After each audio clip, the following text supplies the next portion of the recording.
Bismillahirrahmanirrahim. Assalamualaikum warahmatullahi wabarakatuh.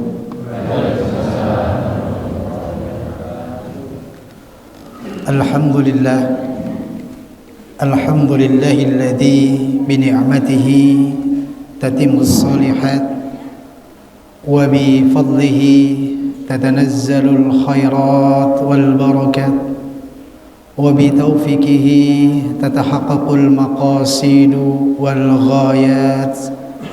أشهد أن لا إله إلا الله وأشهد أن محمدا عبده ورسوله لا رسول ولا نبي بعده. اللهم صل وسلم وبارك على نبينا محمد وعلى آله وصحبه أجمعين. أما بعد. Kepada sesepuh bini sepuh, para alim, ulama, pengurus takmir masjid, dan segenap jamaah Masjid Al-Huda yang dimuliakan oleh Allah Subhanahu wa Ta'ala, khususnya pengurus takmir masjid yang senantiasa tidak bosan-bosan menggalang, senantiasa mengadakan kegiatan-kegiatan keislaman yang semoga insya Allah akan meningkatkan iman kita kepada Allah Subhanahu wa Ta'ala. Dan tentunya juga para sesepuh bini sepuh yang tidak bisa kami sebutkan satu persatu. Ada sahabat saya Ustadz Jenny Isam dari KMM niku napa? Korps Mubalik Muhammadiyah. Bapak dan Ibu yang dimuliakan oleh Allah Subhanahu wa Ta'ala, pada kesempatan yang berbahagia kali ini, mari monggo kula lan panjenengan sedaya, pertama kita senantiasa bersyukur kepada Allah Subhanahu wa Ta'ala yang senantiasa memberikan kenikmatan kepada kita, kesehatan kepada kita, dan kenikmatan-kenikmatan yang lain yang tidak bisa mungkin kita bisa menyebutkan satu persatu. Dan diantaranya adalah kenikmatan waktu luang dan kenikmatan sehat. Laras no laras? Laras. Sehingga Bapak dan Ibu bisa hadir di majelis yang mulia ini. Istilah ini ku beras kober tur waras. Banyak orang yang waras, sehat, tetapi ora kober, Pak. Niku kathah. Ya. Ada orang yang sebenarnya pengen kober ya, tapi karena tidak sehat kemudian akhirnya tidak bisa datang ke pengajian, ke majelis ilmu dan seterusnya. Maka ketika kita diberikan kenikmatan yo kober, yo waras, ini adalah suatu kenikmatan yang sangat indah sekali. Karena yang namanya orang ya, kulolan panjenengan iki orang itu nek sehat pengene warna-warna. Ki napa mboten? Gitu. Satu orang sehat keinginannya 1000 macam. Pengen dolan rono, pengen dolan rene, pengen maam iki, pengen maam iku.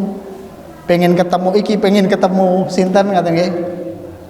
Macam-macam namanya orang sehat. Tetapi 1000 orang yang sakit pengen tok setunggal, Bu.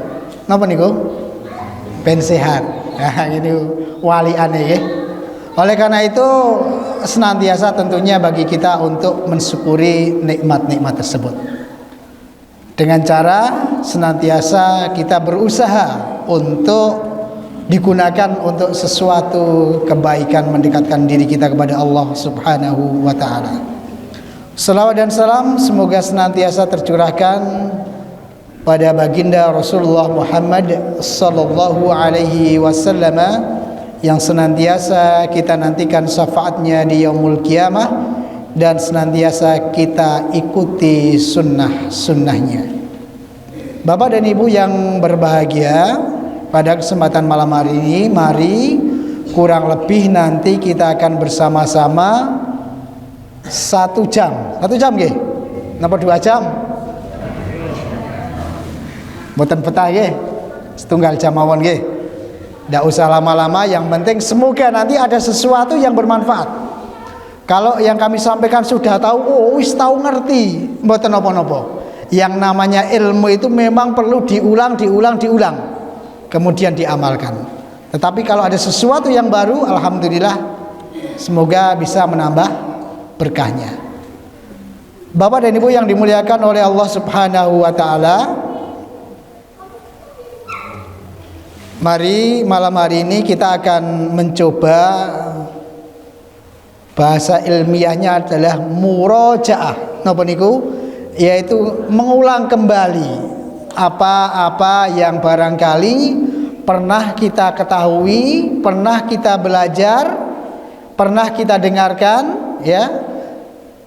Karena kebetulan kita sebentar lagi akan bertemu dengan Idul Adha. Nek bocah-bocah riyen niku jenenge bodo besar. Bodo besar. Berarti nek sing Idul Fitri bodo cilik. Ya, sebentar lagi kita akan bertemu dengan Idul Adha. Oleh karena itu biasanya kalau kita mau mendekati itu, kita kembali mengingat lagi apa-apa yang barangkali perlu kita persiapan untuk menyambut datangnya Idul Adha tersebut. Nah, mari nanti semoga ada sesuatu yang bisa kita ambil manfaatnya. Di antaranya, Bapak dan Ibu yang berbahagia, di Kabupaten Temanggung itu ada istilahnya komunitas orang-orang yang memang profesinya itu sebagai penyembelih. Nah, itu dikenal dengan namanya itu juleha. Nah, namanya cantik ya, juleha. Sanes Mbak Juleha napa Bu Juleha sanes, tetapi adalah juru sembelih halal. Nah, beberapa saat kami pernah juga ikut dalam pelatihan itu. Sekilas saja. Nah, oleh karena itu, di dalam kita mempersiapkan diri menyambut datangnya Idul Adha ini, kita kembali mengulang sedikit. Yang pertama adalah berkaitan dengan Idul Adha itu adalah berasal dari kata al-udhiyah dan ad-dahiyah, yang berarti unta, sapi, kambing yang akan disembelih di hari raya kurban dan hari-hari tasyrik sebagai upaya taqarrub, mendekatkan kita kepada Allah Subhanahu wa taala. Maka selain pada tanggal 10 itu kita punya waktu tanggal pinten, Pak? 11, 12 dan 13. Kemudian kadang-kadang yang banyak kita dapatkan ketika kita menghadapi Idul Adha ini, ada beberapa tipe manusia. Yang pertama itu kadang-kadang kula lan panjenengan sering melihat atau menangi tipenya orang yang mampu berkorban, kemudian dia segera ingin berkorban. Maka kadang-kadang kita sering melihat orang itu setiap tahun berusaha untuk berkorban, entah itu kambing ataupun juga sapi, ya. Tipe orang yang kedua adalah orang yang tidak mampu berkorban, mampu nih korban perasaan, gitu. tidak mampu berkorban tapi ingin berkontribusi dalam kegiatan itu.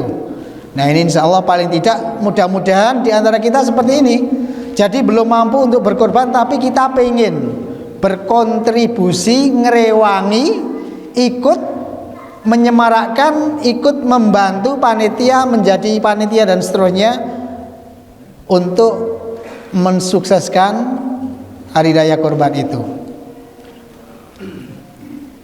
Ada juga tipe orang yang tidak mampu kemudian pasrah, ya, tidak berusaha untuk berkontribusi dan juga tidak ingin berkorban. Ya, ini juga banyak juga di antara orang-orang yang ada di sekitar. Mudah-mudahan di sini enggak, ya. Mungkin kalau di kampung-kampung sebelah mungkin ada. Nah, tapi yang lebih parah lagi adalah tipe orang yang ketiga, yaitu orang yang sebenarnya kita lihat dari toto lahirnya itu seharusnya dia mampu, tetapi kadang-kadang kemudian tiba-tiba dia merasa miskin. Wonten ngaten niki. Nyuwun sewu, seandainya saya ada yang tersinggung atau tersindir, ya. Kadang-kadang orang rumahnya bagus, mobilnya bagus, motornya bagus, motornya enggak cuma satu, ya. Bapak punya motor sendiri, ibu punya motor sendiri, putrane punya motor sendiri. Tetapi ketika datang korban, tiba-tiba dia merasa seakan-akan menjadi orang yang tidak mampu, sehingga tidak pernah korban. Nah ini tentunya perlu menjadi evaluasi, ya. Apalagi kalau ada orang yang barangkali beli sesuatu yang tidak begitu manfaat, bisa, tetapi ketika menabung untuk korban ini susah. Nah contohnya apa? Contohnya nyuwun sewu ini, mohon maaf ya. Orang tiap hari merokok, ya nyuwun sewu, mungkin ada yang merokok. Rokok ini regine pinten? Misalnya satu bungkus itu harganya 20 pinten Pak? 20.000. Nah, saya menghitung hanya 20.000. 20.000 kali 30 hari kali 12 bulan. Satu tahunnya ada 7.200.000. Nah, ini nek ditumbaske mendo kambing sudah dapat 2 gemuk-gemuk, gitu. Seandainya ada orang yang memang tiap hari menghabiskan duit segitu untuk rokok, coba misalnya separuh saja, berarti kan 1 tahun yang bersangkutan bisa beli 1 ekor kambing. Padahal kalau kita mau mencari kambing niku mboten kudu larang Pak. Sakniki niku wonten kambing sing regane 1,5 juta. Wonten sing regane 1.700.000, gitu. Jadi insya Allah caranya atau triknya agar senantiasa kita itu mudah untuk korban. Ketika kita mau berkorban tidak harus kemudian istilahnya harus berkorban dengan kambing yang mahal, ya toh. Kadang-kadang kan orang sok, wah kudune sing regane sing larang, sing lemu, sing apik ning pisan tok, ya toh. Mending tiap tahun bisa kurban, meskipun tidak harus kemudian kambingnya itu harus yang besar, yang bagus, yang mahal gitu. Itu sebuah trik, ya, sehingga setiap tahun berusaha untuk bisa kurban. Bapak dan Ibu yang berbahagia, ini ada sebuah inspirasi. Saya putarkan, ini nggak lama, ini cuma 3 menit ya. Ini namanya Ibu Poniem. Mbah Poinem, ya.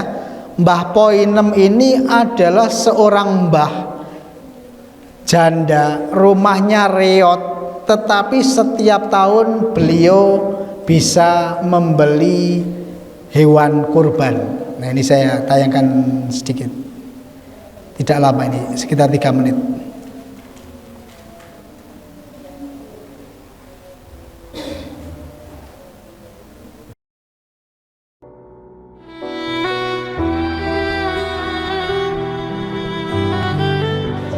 Bisa dikatakan kalau di wilayah sini beliau termasuk mbah atau masyarakat yang paling tidak mampu.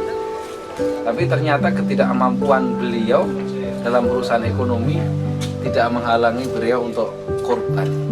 Jadi hampir setiap tahun beliau itu pasti kurban.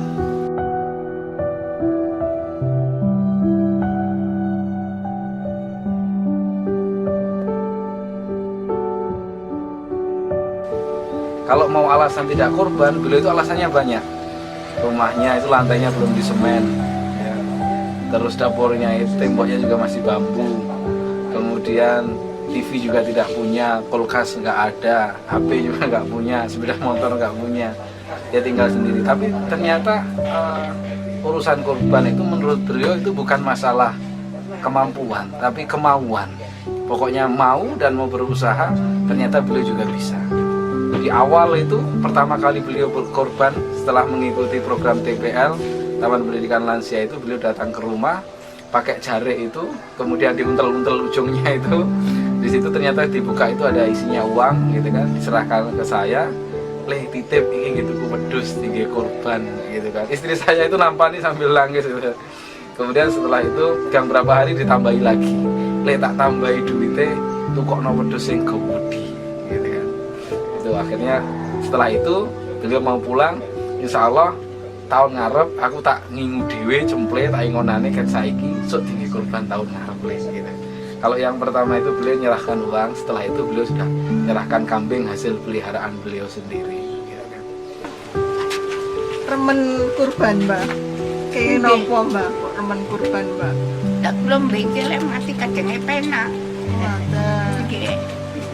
Mbak mboten eman-eman, Mbak. Buatan los kula. Muga-muga kula bengkel. Pun dipulung kali sing poso kacangnya penak ngoten lho.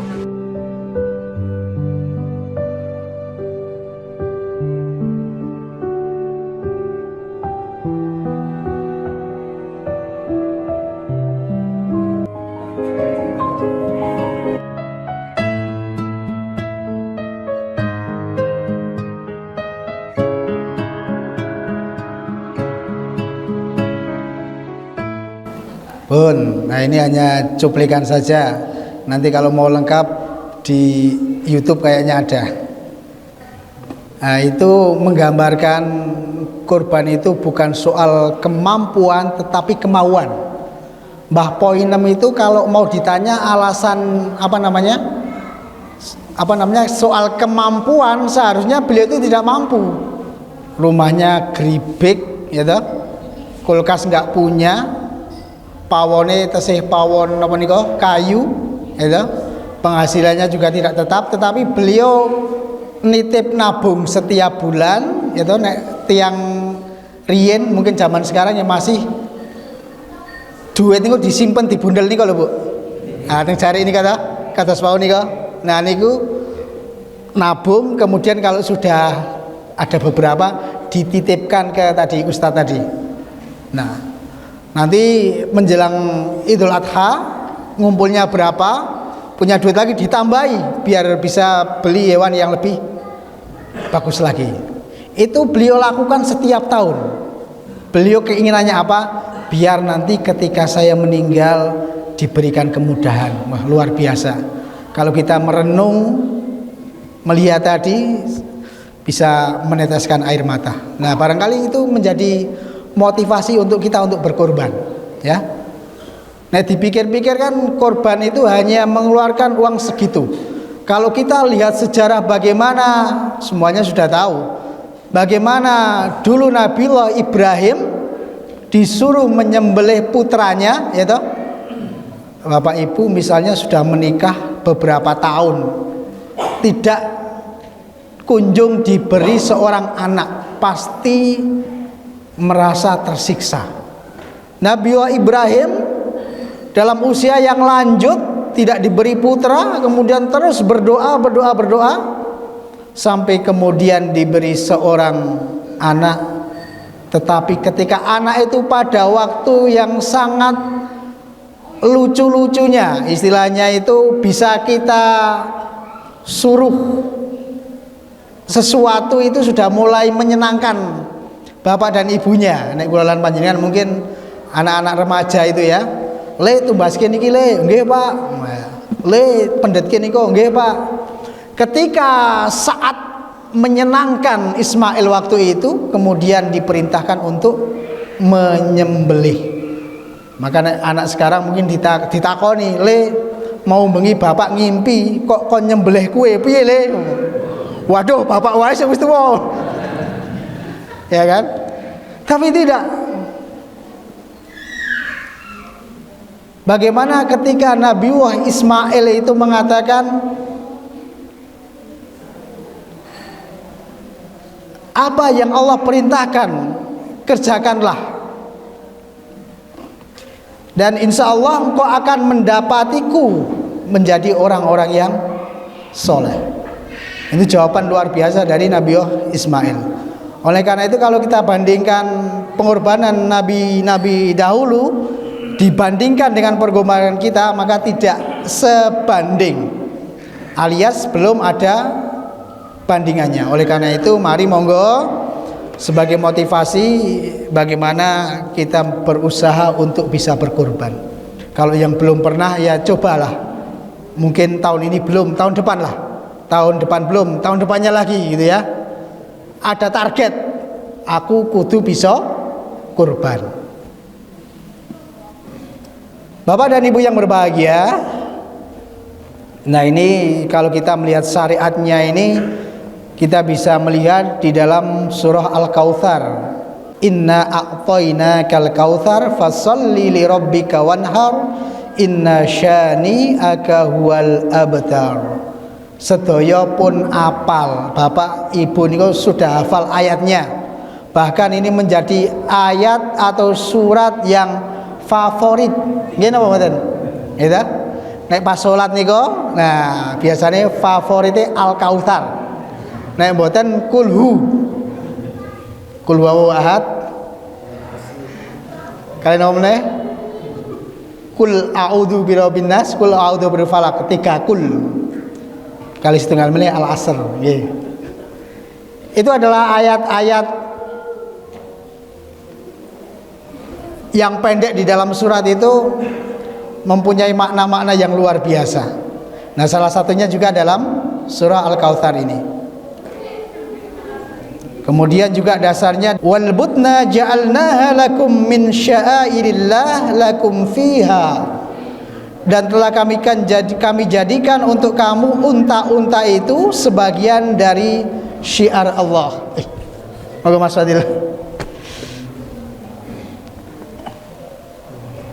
Bapak dan Ibu yang berbahagia, itu diantara syariatnya. Dan kemudian diantara keutamaan dalam kita berkurban, di dalam hadis pada intinya dikatakan tidak ada suatu amalan pun yang dilakukan oleh manusia pada hari raya kurban yang lebih dicintai Allah selain menyembelih hewan kurban. Karena sesungguhnya hewan kurban tersebut kelak akan datang beserta tanduknya, bulunya, kukunya. Dan sesungguhnya sebelum darah tersebut menyentuh tanah, pahalanya telah diterima di sisi Allah. Maka beruntunglah kalian semua dengan pahala kurban itu. Salah satunya ini menggambarkan besok itu akan datang menjadi saksi tanduk, bulu dan kuku. Ini adalah sesuatu yang sesungguhnya ini tidak terlalu bermanfaat, ya. Sesuatu yang tidak bermanfaat saja itu akan menjadi saksi, akan datang menolong kita, apalagi yang lainnya, ya toh. Napa tadi? Tanduk, bulu dan kuku, belum lagi nanti dagingnya, ya toh, tulangnya, napa mleh, jeroannya, gitu kan. Itu kan yang lebih bermanfaat. Cobi Bapak dan Ibu pernah mendengar namanya soto bulu kambing? Nonton betul? Betul. Napa sate kaki sapi? Nonton betul? Napa mleh? Sop tanduk sapi, mboten neten kan? Nah, itu adalah sesuatu yang seakan-akan tidak berguna, tidak bermanfaat, tidak bisa diolah, tidak bisa dimakan, tetapi itu akan menjadi saksi bagi orang yang berkorban, apalagi lebih dari itu. Ini adalah sebuah hadis menjadi motivasi untuk kita agar kita senantiasa semangat di dalam kita untuk berkorban. Nah, di antara hukum korban ini beberapa pendapat ulama, di antaranya ada ulama yang mewajibkan bagi yang mampu. Kemudian di antaranya ini adalah jumhur ulama mengatakan sunnah dan tidak diwajibkan. Artinya ketika kita melakukan akan mendapatkan pahala. Bapak dan Ibu yang dimuliakan oleh Allah Subhanahu wa taala, kemudian ketika korban itu bisa saja menjadi wajib ketika seseorang itu pernah bernadar. Napa niku nadar? Pernah berjanji. Contohnya pripun? Contohnya ngaten iki misale. Sesuk nek anakku lulus aku arep kurban. Nah, ketika seseorang sudah seperti itu maka wajib baginya untuk berkorban. Ketika dia kemudian tidak berkorban maka akan mendapatkan dosa, ya. Atau mungkin juga dengan kata-kata lain, beli kambing kemudian dia mengatakan iki wedhuske duweke Gusti Allah, ya kan? Maka kemudian dia mempunyai kewajiban untuk mengorbankan kambing tersebut. Selanjutnya nanti kita ambil yang sesuatu yang barangkali sering terjadi di lingkungan kita yang lebih penting saja, karena ternyata cukup banyak. Di antara korban-korban, di antara hewan-hewan yang bisa dikorbankan, kita semuanya sudah tahu ada unta, sapi, kambing, ayam, sakit bener Pak? Gadah, ayam, jago, 30. Setunggali nek didol 100 ping 30 pinten? 3 juta. Aku tak korban jago 30 nggih. Asal mboten? Boleh mboten? Boleh nek didol sik. Terus gak tuku wedhus. Nah niku. Nggih. Nek wonten gadah ayam kadah dijual dulu kemudian dibelikan kambing. Kemudian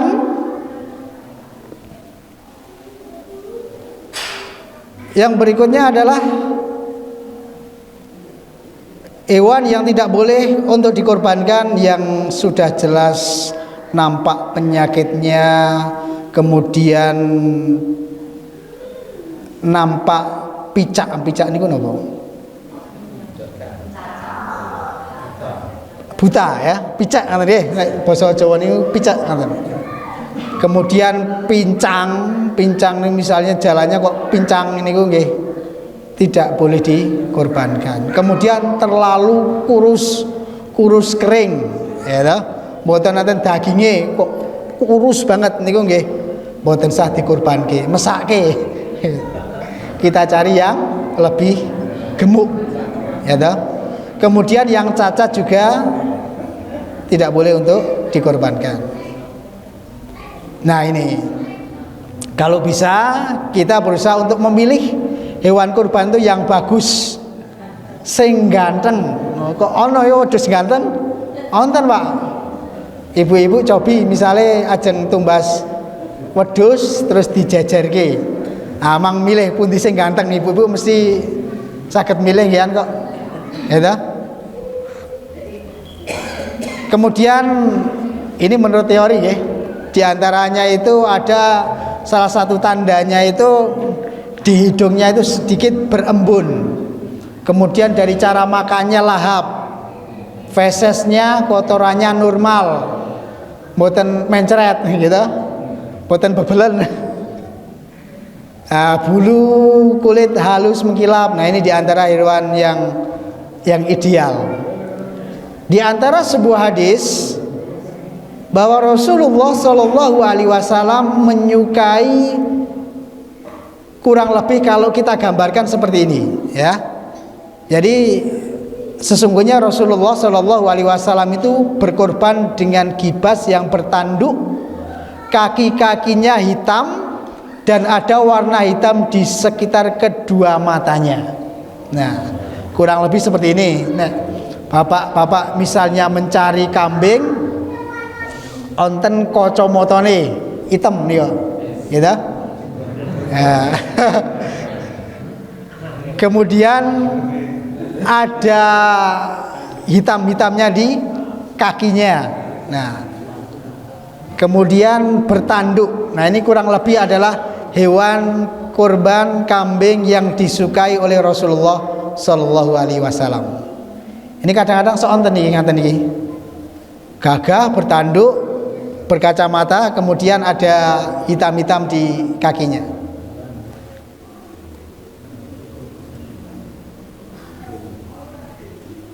Kemudian berikutnya adalah, nah ini barangkali perlu saya sampaikan juga, agak krusial ketika seseorang menitipkan hewan kurban tetapi hari rayanya berbeda. Nah ini sebisa mungkin panitia menghubungi atau menanya kepada orang yang menitipkan kurban itu, beliau sholat idnya kapan, gitu ya. Tapi insya Allah kalau di sini satu komunitas ya bareng, insya Allah tidak menjadi masalah. Tetapi kalau misalnya ada orang yang kemudian berbeda, tentunya kita akan menanyakan beliau sholat idnya kapan. Ya, jadi sebelum yang bersangkutan sholat id, kita tidak menyembelihnya.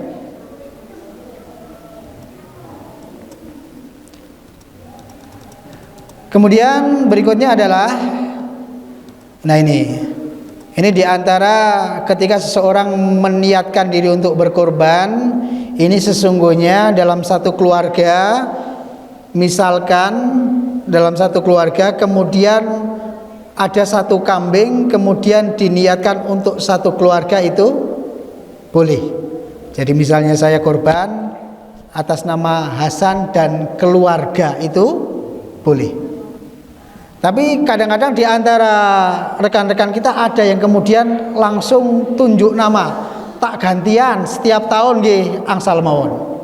Misalnya tahun ini anak mbarep, tahun besok adine, tahun besok adine melih, tahun besok adine melih, tahun berikutnya bapaknya, tahun berikutnya ibunya, boleh juga. Tapi seandainya dinamakan atas keluarga juga boleh. Ini ada beberapa hadis tentunya yang bisa kita jadikan untuk sebagai dasarnya. Nah, kemudian nah ini di antara barangkali yang perlu kita persiapkan untuk korban, ini dari segi kesehatan ya. Dari segi kesehatan, ini nanti ada gambarnya nih. Nah, ada seragam tempurnya. Ini yang dianjurkan oleh Dinas Kesehatan. Di antaranya adalah ketika seseorang menjadi penyembelih, ini menggunakan seragam seperti ini. Nah, ini idealnya seperti ini. Jadi dari atas sampai bawah itu terlindungi. Pakai sepatu boot, kemudian pakai napa niki? Lemek ini gampangan iki, nek bahasanya apron. Kemudian pakai masker, pakai helm pengaman gitu. Menopo nek diseruduk rada aman gitu. Nah, ini idealnya seperti ini. Nah, monggo kalau kita bisa memenuhi ini insya Allah idealnya seperti itu. Ya. Ada facial, apron, masker, sarung tangan. Nah, sarung tangan ini kan juga kanan dan kiri ini idealnya berbeda. Kalau kanan itu menggunakan biasanya itu kaos tangan biasa atau dari latex, kalau kiri ini dari baja. Karena apa? Kadang-kadang orang menyembelih itu kalau kiri ini kan berdekatan dengan pisau. Karena pernah kejadian tidak hanya sekali, dua kali, beberapa kali. Apalagi orang menyembelih sapi itu. Sapi ini kan seusil kata niku, ada yang sampai kemudian memotong jarinya, ya. Motong entah itu jempolnya atau jarinya, jendeknya itu. Pernah kejadian seperti itu. Maka kemudian dianjurkan kalau yang yang kiri itu pakai baja.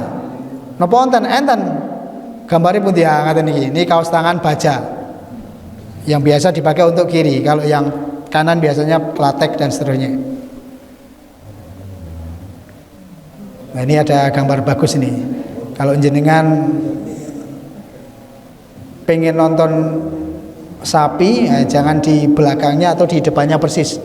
Karena biasanya akan menjadi serangan empuk, ya, bisa diseruduk atau di netendang nih kenapa? Nah, ini bahaya, maka harus jaga jarak. Nah, ini diantara yang menjadi perhatian untuk kita, yang kadang-kadang diantara teman-teman kita, panitia dan seterusnya itu tidak terlalu memperhatikan ini. Ada istilahnya itu keserawan, kesejahteraan hewan. Ternyata yang sejahtera itu tidak hanya manusia saja, hewan perlu sejahtera, ya. Di antaranya kita ketika sebelum menyembelih itu kalau bisa dibuatkan tempat yang nyaman, tempat yang teduh, sing eyup ngoten. Mboten wagi sarak mati apa dipanasi ora apa-apa ngoten. Ya ta? Kemudian hewan itu butuh sekitar 30 menit untuk tenang. Detak jantungnya itu akan melambat selama kurang lebih 30 menit. Jadi nek misalnya jenengan niku nampa binatang gek medun saka mobil langsung niku salah, gitu. Begitu mobil mandek kemudian didukke langsung sembelih niku salah, gitu. Jadi diistirahatkan sejenak, transit dulu, gitu. Ngopi-ngopi sik, gitu. Jadi ngobrol dulu gitu ya selama 30 menit. Nah, kira-kira sudah tenang baru kemudian digiring menuju ke tempat penyembelihan. Kemudian pisahkan transit dengan tempat penyembelihan biar tidak melihat temannya disembelih. Nah, ini penting. Kadang-kadang kalau lan panjenengan seorang legewo dijajar-jajar kemudian ning kene disembelih wus gantian wush padahal cara niku iso ngomong waduh bariki aku iki ya tadi ya ta waduh gawe wis do disembelih engko giliran aku ngaten niku. Jadi lebih baik itu dijauhkan dari tempat penyembelihan ngaten niku. Tang niki sampun apa dereng Pak? Sampun nggih, alhamdulillah. Jadi yang disembelih dengan yang akan disembelih dijauhkan. Karena apa?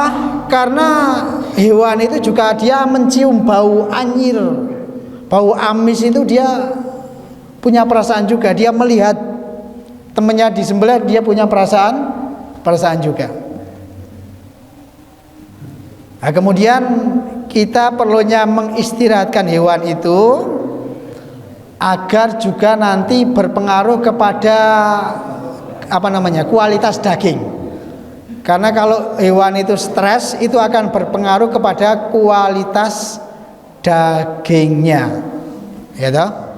Nah, kemudian ini penting juga. Ini kadang-kadang yang kita sok salah juga. Puasakan hewan ya sebelum disembelih kurang lebih 12 jam. Nah, karena apa? Ini berakibat nanti juga akan membawa kualitas yang bagus bagi daging itu. Ya. Kemudian berikutnya adalah mengurangi isi perut. Ya toh? Nah, hewan itu dipuasakan, nanti ketika kita menyembelih, kita ngeleti itu tidak terlalu banyak kotorannya, Pak. Karena sudah kita puasakan. Nih kadang-kadang diantara kita sok kebalik. Kiye sesuk wis arak mati. Tak pakani sing akeh, nyodus sing wareg. Ya toh? Itu salah ternyata. Ya toh? Ternyata salah. Jadi barangkali ya mungkin minuman lah. Ya rodok tengah-tengah. Rodok tengah-tengah kita bisa menyediakan minuman. Kopi. Tapi kalau makan nggak usah terlalu banyak-banyak. Kalau bisa puasakan. Biar nanti dagingnya bagus, kemudian juga tidak keluar kotorannya terlalu banyak. Ini juga menghemat tenaga bagi orang-orang yang biasa membersihkan jeroan, ya. Kemudian juga pengeluaran darahnya itu akan banyak, karkasnya akan mudah dikuliti, menghindari resiko muntah saat disembelih. Ini di antara segi positifnya.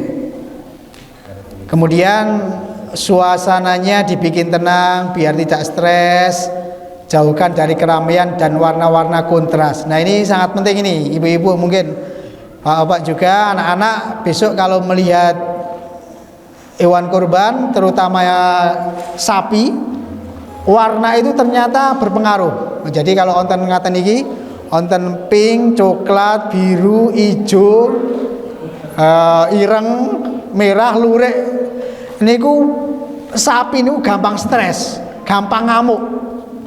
Jadi nek saged seragam ireng sedaya niku sae, Pak. Ya. Yo besok seragam kurbani ireng kabeh niku sae. Karena akan membikin sapi itu menjadi lebih tenang. Teori ini ngaten niku. Ya.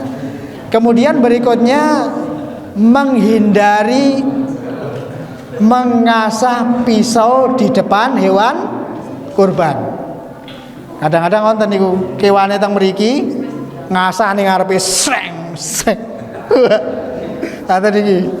Itu kapok deh. Bar iki giliran ngaten niku tidak benar.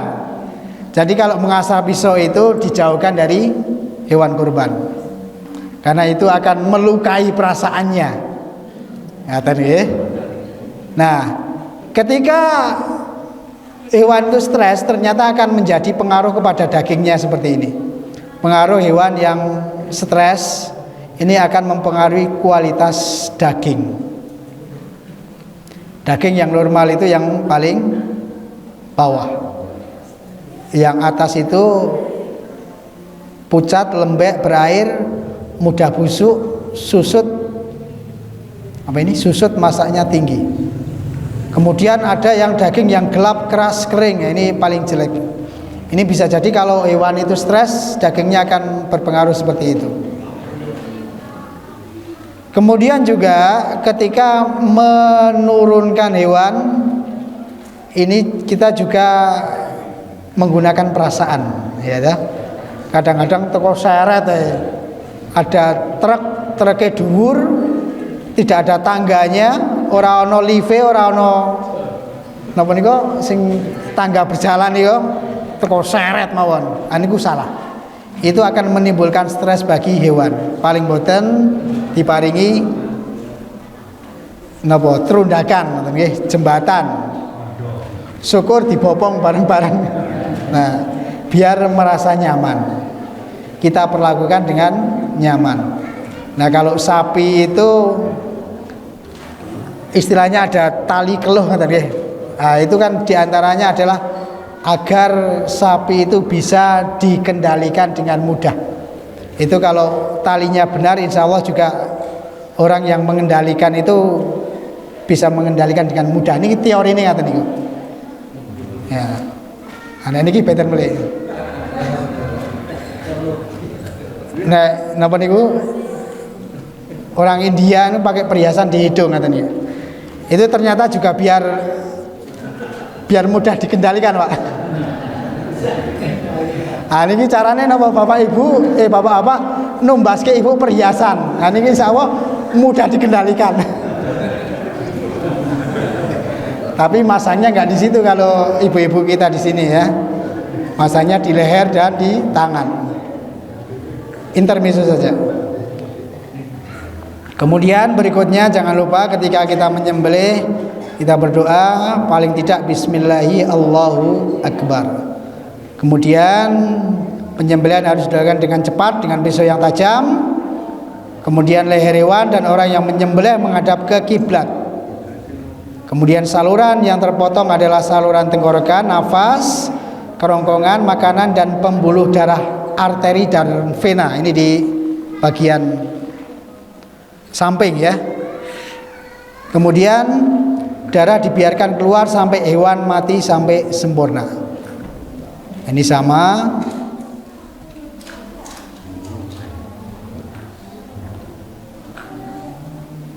Nah, di antara ini hal-hal yang perlu kita perhatikan juga, tangan orang yang menangin daging tidak menyentuh bahan-bahan yang kotor, tidak memegang rambut, tidak memasukkan tangan dalam hidung, telinga, sambil ngeleti, sambil nyacah ngaten nggih. Dalam artian selalu menjaga kebersihan tangannya. Tidak menggunakan perhiasan di tangan, cincin, gelang, jam tangan dan seterusnya. Juga kalau bisa steril ya, biar bersih. Kemudian juga hindari bersin dan batuk langsung ke arah daging ya, di depannya ada daging, bersin, batuk kemudian langsung menuju daging ya, ini juga akan mengurangi kualitas daging. Tidak melap pembersihan kotoran pada kain yang digunakan. Ini maksudnya napa niku? Ketika nyacah ngeleti regot kemudian diulap-ulapke kata niku. Maka kalau bisa ya pakai tadi itu, pakai celemek tadi. Atau kita cuci tangan. Atau juga ada tisu dan seterusnya. Tidak meludah pada sekitar daging. Selalu membersihkan tangan dengan air bersih dan sabun setelah menggunakan toilet. Nah, ini intinya adalah menjaga kebersihan. Termasuk kalau bapak-bapak ketika ngeleti atau mengolah daging itu yang biasa merokok, nah monggo ditahan dulu. Karena ini juga akan mempengaruhi kualitas daging. Kemudian jampitan ini. Oh. Nggih. Saya tambahkan sedikit nggih. Nah, ketika bapak-bapak menyembelih kambing itu biasanya di saluran ini ada saluran makan itu nggih. Ada saluran yang sampai ke lambung itu sebaiknya dicari, Pak. Dicari kemudian ditali. Jadi ketika dikeleti, dikuliti itu tidak akan tumpah. Nah, ini akan mempengaruhi bau. Kalau ini nggak ditali biasanya baunya lebih perengus. Tetapi kalau ditali, insya Allah ini akan lebih tidak perengus ngaten. Ini teorinya seperti itu, ya, sehingga tidak keluar ini kotorannya ini. Begitu nyembelih dicari. Ini kan ada saluran tenggorokan, ada saluran makan. Saluran makan itu ditali. Nah, kemudian ini contoh salah satu pernah sapi itu disembelih, kemudian mengeluarkan isi lambungnya ke leher karena sebelumnya itu seperti tadi diberi makan sampai kenyang sehingga ketika dipotong keluar isi lambungnya. Ini akan menyusahkan panitia. Nah, kemudian ini tambahan kalau bisa untuk pembuangan kotoran sapi itu tidak dibuang ke sungai. Nek teng mriki pripun, Pak? Tesih ngaten? Mboten? Pendem nggih? Nggih, alhamdulillah. Salah satu di tempat kita juga kita bikin lubang kemudian dibuang ke situ. Nanti ini sudah selesai tutup lagi. Terus tanduri wit gedang dadi subur. Kayak lubang buaya nih. Nah, di antara di sekitar kita kadang masih banyak yang kemudian dibuang ke sungai. Nah, ini sebenarnya ini tidak diperkenankan. Ini juga ada edarannya dari bupati ya. Kalau bisa jangan seperti itu, jangan mengotori lingkungan. Kalau bisa kemudian dipendem. Atau mungkin bisa membuat permanen. Ini salah satu contoh dari sebuah masjid yang ada di Wonosobo, itu membuat septic tank. Jadi ada 2 lubang seperti itu, sekitar 3 meter, ada 2 lubang. Nah, itu setiap tahun digunakan untuk membuang kotoran-kotoran yang ada dalam jeruan hewan kurban. Kemudian lubang yang satunya untuk menyembelih, kemudian bertemu di situ. Nah, ini diantara solusi atau cara ketika kita bisa membuat permanen. Nah, ini juga bisa menjadi pemikiran kita suatu saat bisa membuat permanen seperti ini. Karena tentunya setiap tahun kita juga akan membutuhkan terus. Nah, ini diantara ciri yang salah adalah mencuci usus di sungai. Nah, nanti biasanya nek teng mudal nika, teng dhuwur onten, teng ngandhape melih onten, teng ngandhape onten melih. Dadi paling ngisor paling ijo biasanya. Paling dhuwur paling resik, ngisore paling reget ngaten niku. Ini adalah diantara contoh yang salah. Nah, ini ada trik, ada cara membersihkan usus yang benar. Monggo ini nanti bisa dicari di YouTube ada, di Mbah Google ada. Ini secara singkatnya, kalau bisa kita membuat kayak selang niku, Pak. Selang tetapi selangnya sing alit, sing podo kalih usus kambing niku. Dimasukkan kemudian diaili air secara pelan. Ini insya Allah akan jadi seperti ini. Yang atas itu. Kemudian kotorannya itu bisa terbuang pelan-pelan. Ini sudah saya praktekkan, insya Allah efektif. Kuncinya selangnya kecil ya, selangnya gede mboten mlebet. Angel, ucul-ucul terus. Jadi dari selang besar kemudian disambung selang kecil lalu dimasukkan ke dalam usus itu. Maka kalau sudah jadi gambar seperti itu, gampang nanti kotorannya akan cepat terbuang. Kemudian ini barangkali mungkin di antara kita sudah biasa memisahkan antara jeruan dengan daging, sampun nggih. Ini sudah biasa. Kemudian biasanya jeruan diolah, dimasak, kemudian baru dibagikan. Itu idealnya seperti itu. Saya tambahkan sedikit untuk packing hewan kurban, hindari menggunakan kresek hitam. Pun boten nggih tapi nggih. Nggih, alhamdulillah. Kalau lebih bersahabat dengan lingkungan lagi biasanya menggunakan besek sama niku daun pisang. Tetapi minimal kita tidak menggunakan kresek hitam karena kresek hitam itu ternyata efek negatifnya sangat besar. Di antaranya niki punti wau. Nah, kresek hitam itu sangat berbahaya karena bisa menyebabkan kanker, menyebabkan gangguan sistem saraf, pembekakan hati dan seterusnya. Ketika kemudian bercampur lengket dengan daging kemudian nempel di daging. Kemudian terakhir saya tambahkan cara penyimpanan daging yang benar. Jangan simpan daging dalam kondisi masih besar, utuh. Misalnya napa nggih? Sampil sapi ngoten niku. Terus disimpan sak sak gedine katanya. Panjenengan mungkin kurban kambing dapat hati sambil sama kepala. Wah, itu kok disimpan gelondongan katanya. Ini adalah salah satu contoh yang salah. Kemudian jangan langsung simpan dengan plastik, tapi masukkan dalam bak kontainer yang kecil-kecil. Nah, nanti ada gambarnya.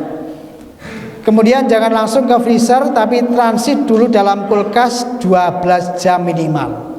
Nah, ini mungkin ibu-ibu kalau memasukkan daging ke dalam freezer, ini sebaiknya ada tahapannya, Bu. Tengkul kasrien gitu. Kemudian setelah 12 jam baru pindah ke freezer. Nah, bertahap. Jangan kemudian isi anget langsung ke kulkas. Bertahap dulu. Kemudian juga jangan masukkan daging dengan air panas karena nanti bisa menimbulkan rusak ya. Nah, ini contohnya. Ini contoh yang bagus seperti ini, ibu-ibu. Jadi daging itu dimasukkan dalam kontainer yang kecil-kecil gitu toh. Kemudian baru dimasukkan ke dalam kulkas. Kalau yang belum tahu, teko dimasukin ke dalam plastik. Plastik kok toko leboke, sesuk nek bukar kangelan. Katut kabeh ono sing go linggis untuk mengeluarkan daging tersebut. Nah, ini diantara teori-teori yang barangkali bisa kita lakukan. Pemanfaatan daging kurban itu untuk bisa dimakan untuk kita sekeluarga, disedekahkan kepada fakir miskin, kemudian juga bisa disimpan untuk para tamu, untuk hadiah dan seterusnya. Nah, ini adalah hal-hal yang barangkali sudah kita ketahui bersama. Barangkali itu Bapak dan Ibu sudah 1 jam.